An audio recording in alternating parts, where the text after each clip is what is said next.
आप लोग कैसे हैं? आशा करती हूँ आप लोग अच्छे होंगे, स्वस्थ होंगे, मस्त होंगे। मैं आपकी राधिका। काफ़ी दिनों से मेरे चैनल पे वीडियो नहीं डली हुई थी और मेरा चैनल बेकार होता जा रहा था क्योंकि मेरी तबीयत खराब है, गला भी खराब है, मैं गीत नहीं बना पा रही थी। तो बहुत दिनों बाद आई हूँ आज। तो आप लोग सपोर्ट करिएगा। मेरे चैनल से जितने भी दर्शक जुड़े हैं सभी का मेरे वीडियो में स्वागत है, मेरे चैनल पे स्वागत है। और आप लोग सपोर्ट करिएगा, गीत का आनंद लीजिए। माँ भगवती का गीत है, नवरात्रि पास आ रही है तो जो है नवरात्रि की बहुत बहुत शुभकामनाएं आप सभी को। और गीत सुनिए, आनंद लीजिए। मैया हमारी ऐसी सजी जैसे लागे दुल्हनिया, जैसे लागे दुल्हनिया। मैया हमारी ऐसी सजी जैसे लागे दुल्हनिया, जैसे लागे दुल्हनिया।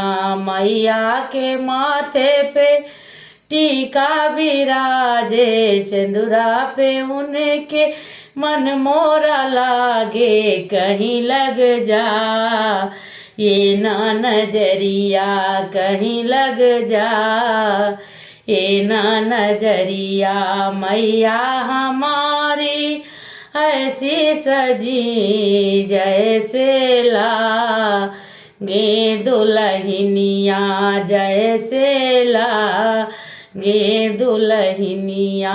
मैया के गले में हरवा विराजे, पेंडिल पे उनके मन मोरा लागे। कहीं लग जाए ना नजरिया, कहीं लग जाए ना नजरिया। मैया मारी ऐसी सजी जैसे लागे दुल्हनिया, जैसे लागे दुल्हनिया।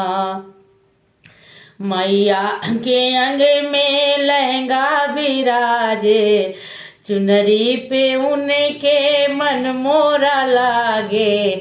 कहीं लग जाए ना नजरिया, कहीं लग जाए ना नजरिया। मैया री ऐसी सजी जैसे लागे दुल्हनिया, जैसे लागे दुल्हनिया। मैया के हाथों में चूड़ा विराजे, मैया के हाथों में चूड़ा विराजे। मेहंदी पे उनके मन मोरा लागे। कहीं लग जाए ना नजरिया, कहीं लग जाए ना नजरिया। मैया हमारी ऐसी सजी जैसे लागे दुल्हनिया, जैसे लागे दुल्हनिया।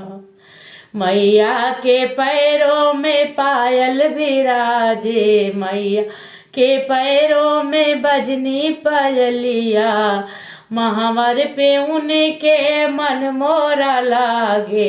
कहीं लग जाए ना नजरिया, कहीं लग जाए ना नजरिया। मैया हमारी ऐसी सजी जैसे लागे दुल्हनिया, जैसे लागे दुल्हनिया।